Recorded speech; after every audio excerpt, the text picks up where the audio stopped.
कृपा हो। हर साल आथेगा सारे जगत में छाथेगा, सारे उत्सव मनाथेगा, जय जयकारा बोलाथेगा। गणपति बप्पा मोरिया, मंगल मूर्ति मोरिया। गणपति बप्पा मोरिया, अगले बरस तू जल्दी आ।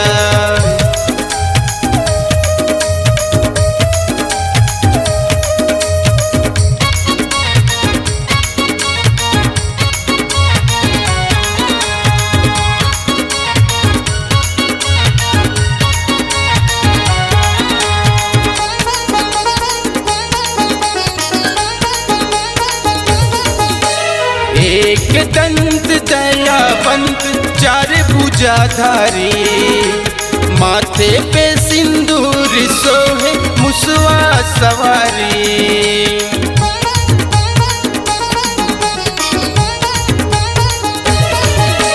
अंधन को आँख दे, कोढ़िन को काया, बांझन को पुत्र दे, निर्धन को माया। हे गौरी के नाल गजानन पहली पूजा हो। हे गौरी के लाल गजानन सब पे कृपा हो।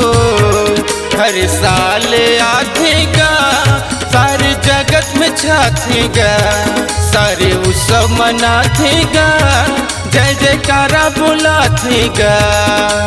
गणपति बप्पा मोरिया, मंगल मूर्ति मोरिया।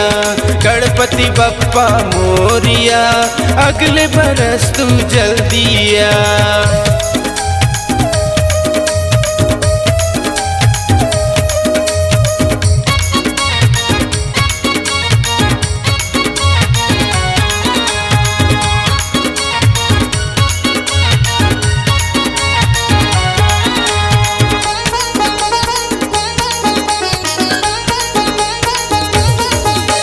माता तोर पार्वती, पिता महादेव, रिद्धि सिद्धि संग विराजे हे गणपति देव।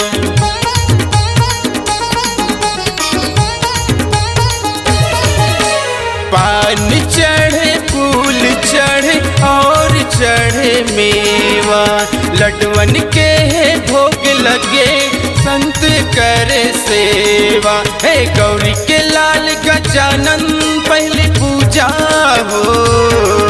हे गौरी के लाल गजानन सब पे कृपा हो। हर साल आथेगा सारे जगत में छाथेगा, सारे उत्सव मनाथेगा, जय जयकारा बोलाथेगा। गणपति बप्पा मोरिया, मंगल मूर्ति मोरिया। गणपति बप्पा मोरिया, अगले बरस तू जल्दी आ। गणपति बप्पा मोरिया, मंगल मूर्ति मोरिया। गणपति बप्पा मोरिया, अगले बरस तू जल्दी आ।